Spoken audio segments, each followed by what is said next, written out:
Assalamualaikum warahmatullahi wabarakatuh. Kami peserta Latsar CPNS Angkatan 25, kelompok 1, Ganjil, dari Kabupaten Hulu Sungai Tengah. Anggota kelompok kami, saya sendiri M. Riza, Ihwan Rosadi, Laila Rosita, Muhammad Kasim, dan Muhammad Sadik. Kami akan menganalisis isu-isu global yang ada di Indonesia, yaitu isu pandemi COVID-19. Latar belakang, Indonesia masih bergelut melawan virus corona hingga saat ini, sama dengan negara lain di dunia. Jumlah kasus virus corona terus bertambah dengan beberapa melaporkan kesembuhan, tapi tak sedikit pula yang meninggal.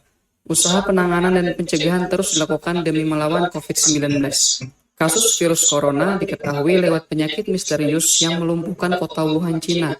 Tragedi pada akhir 2019 tersebut terus berlanjut hingga penyebaran virus corona mewabah ke seluruh dunia. Dengan pandemi yang terus merajalela, COVID-19 tidak bisa dikendalikan secara cepat, sehingga membutuhkan penanganan yang cepat dan tepat, baik dari pemerintah maupun masyarakat. Tahapan penyelesaian isu. Dalam penyelesaian isu, kami akan menggunakan metode pentahelix, yaitu untuk menganalisis isu yang ada sesuai topik. Isu-isu tersebut akan kami analisis menggunakan USG untuk menentukan isu prioritas yang mana yang akan kami selesaikan. Dan isu prioritas itu akan kami bahas dengan diagram fishbone, yaitu diagram sebab akibat. Selanjutnya akan kami selesaikan dengan tabel rekomendasi SWOT untuk alternatif yang ditentukan untuk mengatasi isu tersebut. Yang akan disampaikan oleh Saudara Ihwan Rosadi. Saya akan menjelaskan metode pentahelix. Metode pentahelix yaitu kolaborasi 5 unsur subjek yang meliputi government, akademi, community, bisnis, dan media. Yang pertama, ketidakmampuan pemerintah dalam menangani COVID-19 mengakibatkan lumpuhnya sektor perekonomian. Yang kedua, di tempat usaha yang kurang memperhatikan protokol kesehatan membuat PHK massal terjadi akibat terjangkitnya COVID-19. Yang ketiga, terjadinya ketakutan masyarakat terhadap vaksin akibat isu hoax yang terjadi. Yang keempat, penyebaran hoax dari media membuat kurang antusias masyarakat dalam mengikuti rapid test. Dari bidang pendidikan, terjadinya COVID-19 mengakibatkan pembelajaran daring dilakukan.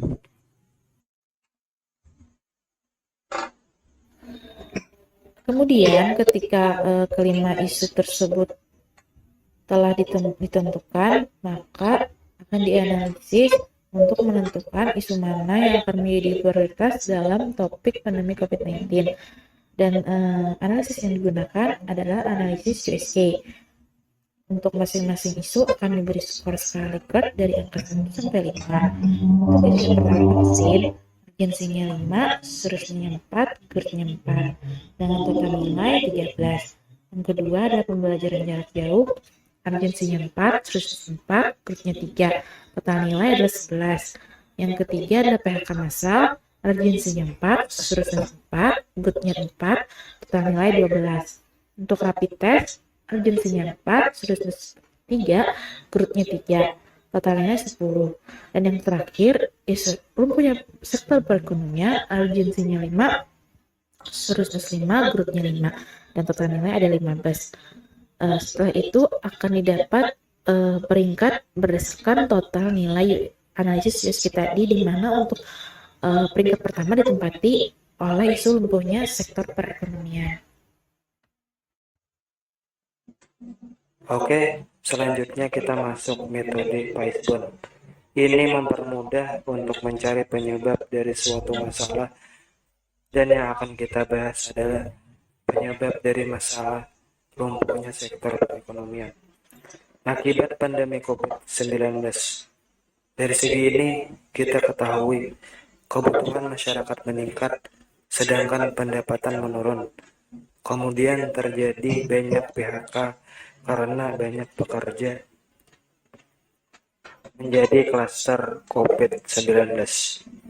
Dari segi mesin, perlu rapid antigen untuk masuk ke daerah tertentu. Pengiriman barang terhambat, harus menggunakan masker. Dari segi material, permintaan tinggi, harga barang melonjak, barang susah dicari.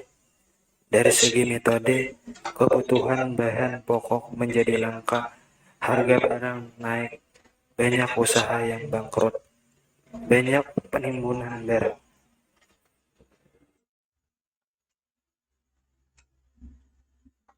Setelah kami menemukan penyebab dari masalah tersebut melalui fishbone, setelah itu kami menuangkannya dalam bentuk tabel rekomendasi alternatif penyelesaian sebagai berikut.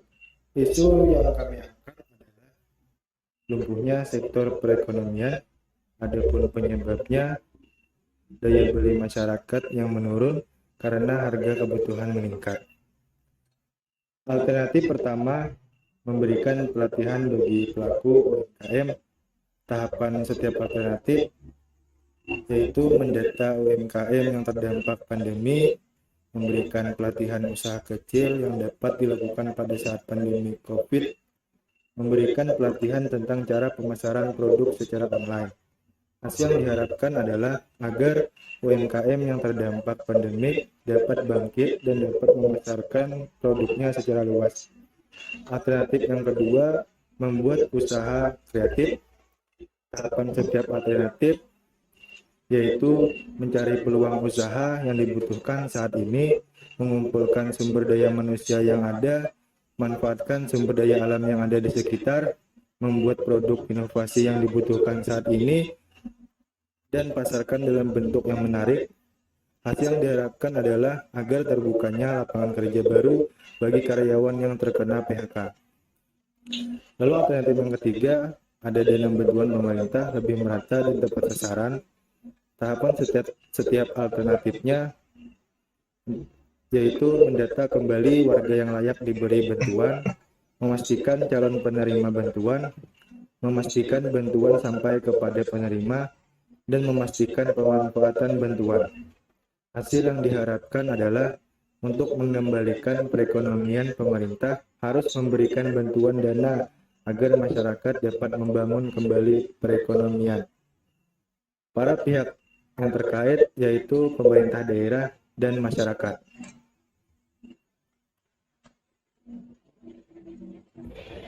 Demikian hasil presentasi dari kelompok kami dari peserta Latsar CPNS tahun 2021, Angkatan 25, Kelompok 1, Ganjil, Kabupaten Hulu Sungai Tengah. Terima kasih. Assalamualaikum warahmatullahi wabarakatuh.